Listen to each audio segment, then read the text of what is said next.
İran-İsrail savaşı davam edərkən bəzi məqamlar da sual altında qalır. Putin İranın nüvə proqramı barəsində Moskva dəstək göstərməyə hazırdır. İranın mülki nüvə proqramını inkişaf etdirmək və nüvə texnologiyasından dinc məqsədlər üçün istifadə etmək hüququ var mesajını verdi. Və Rusiya Təhlükəsizlik Şurasının sədr müavini Dmitri Medvedev isə açıqladı ki, İran ABŞ-nin zərbələrindən sonra nüvə proqramını davam etdirəcək və nüvə silahı yaradacaq.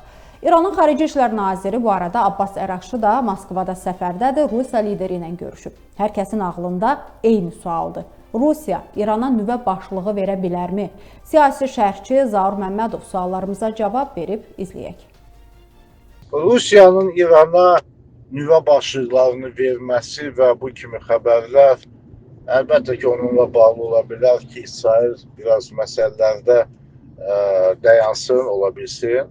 Amma mən hesab edirəm ki, əksinə Rusiya İranın ümumiyyətlə nüvə silahı əldə etməsinə qarşıdır və elə Amerika Birləşmiş Ştatları və Rusiya arasında bundan qabaq İranla bağlı müzakirələrdə də Rusiya İranın nüvəsiz bir dövlət olması ilə bağlı ABŞ-la razılığa gəlir. Elə onsuz bundan əvvəl də Moskva heç zaman İranın nüvə dövləti olmasını istəməz, ona görə ki, onun yaxın ətrafında bir belə dövlətin olması sabah Cənubi Qafqaz, Mərkəzi Asiyada fikirlərin toqquşması ilə nəticələnə bilərdi. Elə təsadüfi deyil ki, müəyyən müddət bundan əvvəl uranın zənginləşdirilməsinin dayandırılması və Rusiya köçürülməsi ilə bağlı ABŞ və Rusiya arasında diskussiyanın olması ilə bağlı mətbuatda müxtəlif mülahizələr irəli sürülürdü.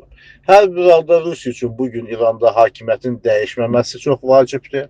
Rusiya üçün bugün İranın tam olaraq məğlub olmaması vacibdir və bu demək deyil ki, amma Rusiya tam olaraq İranın bütün istəklərinin ABŞ və İsrail ilə müzakirələrdə həyata keçirilməsinə tərəfdardır və s. və s. Bu belə deyil.